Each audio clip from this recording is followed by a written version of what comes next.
reporte de lo que pasó el día de ayer en la sesión del INE. ¿Qué consejera votó a favor de Francisco Javier García Cabeza de Vaca el día de ayer, no?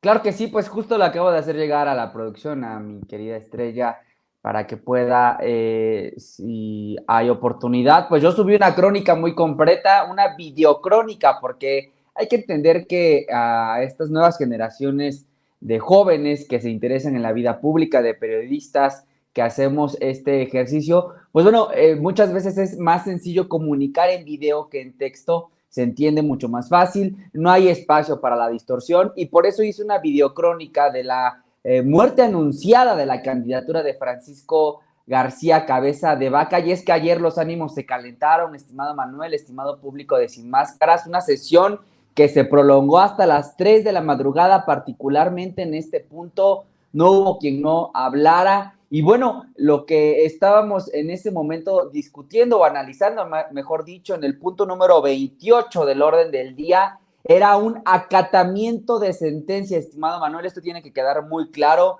que el público se entere que un acatamiento de sentencia, es decir, es cosa juzgada, hay una cosa que se llama verdad jurídica y que ya no hay para dónde hacerse. El Tribunal Electoral del Poder Judicial de la Federación analizó los amparos que el propio Acción Nacional allegó, me imagino yo, en este tema, en este proceso de integración del expediente que al final del día terminó ratificando lo que sabíamos, que Cabeza de Vaca es un prófugo de la justicia. Bueno, pues el tribunal sí analizó, sí encontró información, inclusive por parte de la Fiscalía General de la República, quienes informaron que efectivamente hay, pues, cuando menos 2 órdenes de aprehensión en contra de Francisco Cabeza de Vaca, entre otros delitos por, pues, uso de recursos de procedencia ilícita, crimen organizado, entre otras cuestiones. Ya no había para dónde hacerse, estimado Manuel. Sin embargo, el muy limitado representante del PRD, Acosta Naranjo, y perdón que lo diga así, limitado es eufemismo de ignorante, porque no le sabe el derecho electoral, no entiende de los procesos administrativos y jurídicos del tribunal y no lograba entender, así lo decía, no entiendo por qué el INE está cambiando de criterio ahora, porque el registro de García Cabeza de Vaca y ahora se lo están retirando. ¿Qué es lo que no entiende el señor Acosta Naranjo? Que es un acatamiento de sentencia. Tienes de dos, o acatas o desacatas. Y si desacatas, entonces entras en un proceso de responsabilidades del servidor público. Esta parte no la he analizado mucho porque no caímos en ese escenario, afortunadamente. Pero el señor no lograba entender esto, que ya no había dónde hacerse.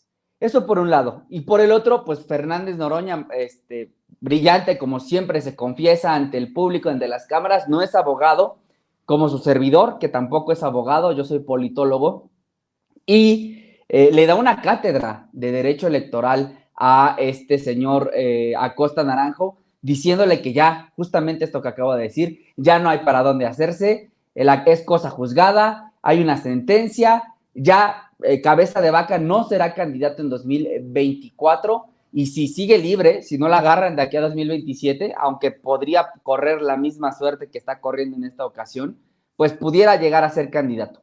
Pero por lo pronto, que se apersone ante las autoridades competentes para aclarar su situación jurídica. Eso lo dijo Sergio Gutiérrez Luna al preguntarle al representante del PRIAN y al público que nos ve y que nos escucha, estimado Manuel, ¿dónde está Cabeza de Vaca? ¿Por qué no se apersona? ¿Por qué no va a el reclusorio en Altiplano, en el Estado de México, a, pues sí, a atender las órdenes de aprehensión que tiene en su contra? ¿Por qué no se defiende?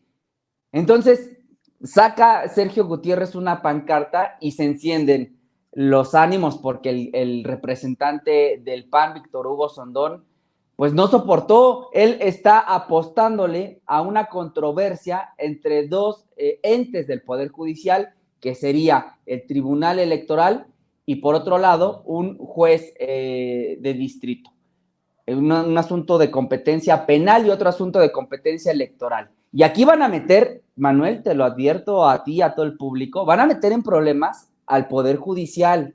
Esto va a profundizar, si es que se da, como considero que se dará, un proceso extraordinario, fast track, para resolver esta controversia entre dos entes del Poder Judicial para ver quién tiene la razón.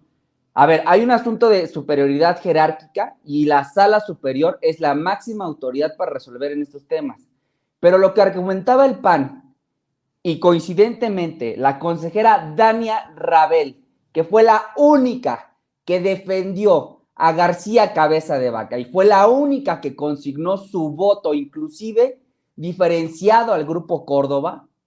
Bueno, ella decía junto a Víctor Hugo Sondón que hay un cambio en el estatus jurídico de García Cabeza de Vaca.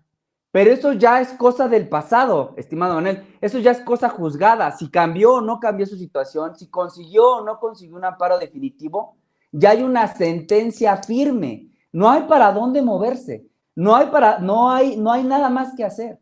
Y Dania Rabel vota, histórico, Manuel. Esto es histórico. Dania Rabel vota, defiende a favor de que el INE, en primer lugar, desacatara una sentencia del Tribunal Electoral y, por otro lado, vota efectivamente para darle su candidatura plurinominal a Francisco Cabeza de Vaca. Esto es de verdad una locura, es de verdad ilógico, no tiene ninguna lógica jurídica lo que hizo Dania Rabel.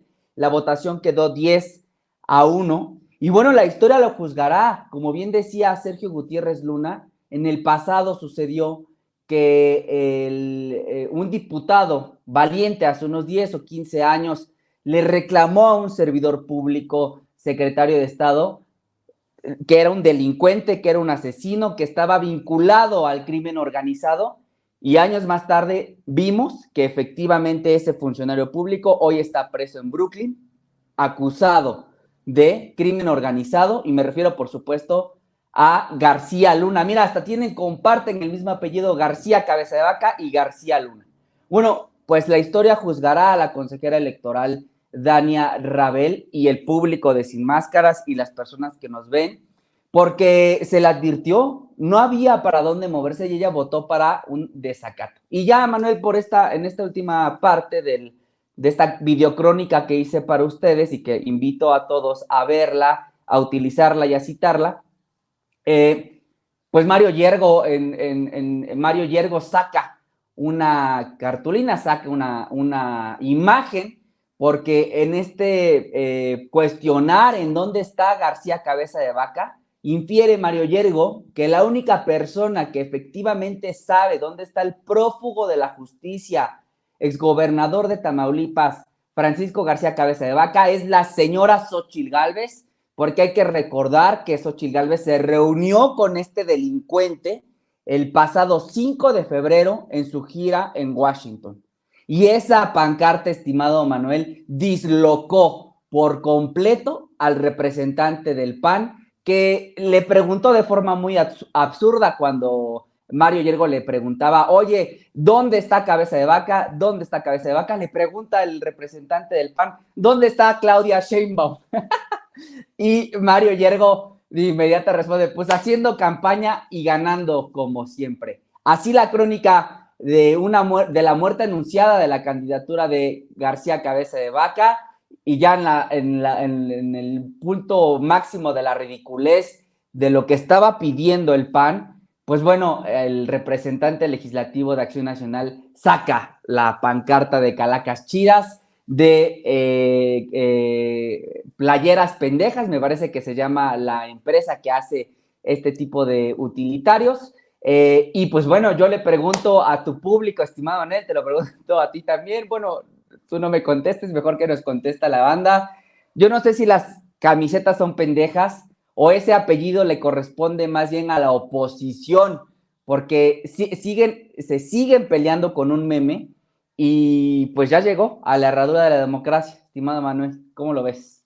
A ver, confírmame ahí si se escucha bien, Mats. ¿Sí estamos bien? Ah, qué bueno. Bueno, te agradezco mucho esta crónica, Mats. Solamente me quedó una pregunta. ¿Es cierto que alguien en el INE hizo que no votara Carla Humphrey sobre esta situación, porque como Carla Humphrey está casada con Santiago Nieto y Santiago Nieto tiene pleito casado con Cabeza de Vaca, había un conflicto de interés, una posición sumamente misógina, por cierto, como si Carla respondiera ante Santiago Nieto o viceversa, ¿no? Entonces, si fue así y si sí, ¿quién fue? Sí, estimado Manuel. A ver, hubo dos situaciones que yo considero graves de discriminación, de homofobia y en este caso de misoginia. Es decir, sí fue una sesión bastante atropellada porque el representante del PAN, Víctor Hugo Sondón, le pidió a los consejeros electorales que obligaran a Carla Humphrey a que se excusara de esta discusión porque a consideración de Acción Nacional había un hecho público y notorio de una confrontación personal entre el esposo de la consejera electoral Carla Humphrey y el juzgado en esta ocasión Cabeza de Vaca. A ver, hay que ser muy claros, la actuación, las decisiones, las posiciones de Carla Humphrey pueden o no gustarnos, pero lo cierto es que Carla es Carla y no su esposo. Y entonces, en ese sentido, para mí fue una posición súper misógina, de muy mal gusto por parte de Acción Nacional. ¿Cómo se atreven a hacer eso? Acusar a Carla Humphrey por las actuaciones, más bien por la confrontación pública que ha tenido su esposo con Cabeza de Vaca y ese séquito de abogados huizacheros que le están con esta maroma jurídica tratando de salvar la candidatura a Cabeza de Vaca. Y luego, estimado Manuel, nada más ahí te lo dejo como dato, como anécdota, más tarde lo voy a subir, no me ha dado tiempo. Ha sido un día muy intenso de mucho trabajo en este día de trabajo. El representante de Movimiento Ciudadano hizo un comentario homofóbico en contra del representante del PRI, porque en la acalorada discusión de la autoadscripción como persona afrodescendiente de un candidato de Movimiento Ciudadano en Guerrero que se dice afrodescendiente, pero que la comunidad no lo reconoce como tal y que los diferentes representaciones de distintos partidos políticos lograron acreditar con sus dichos que no se asume como afrodescendiente. El representante del PRI hacía una reflexión sobre por qué la autoadscripción tiene que ser reformada, porque tú, estimado Manuel, podrías decirte indígena, simplemente porque así te autosuscribes, como Xóchitl Gálvez efectivamente dice ser indígena. Soy olmeca.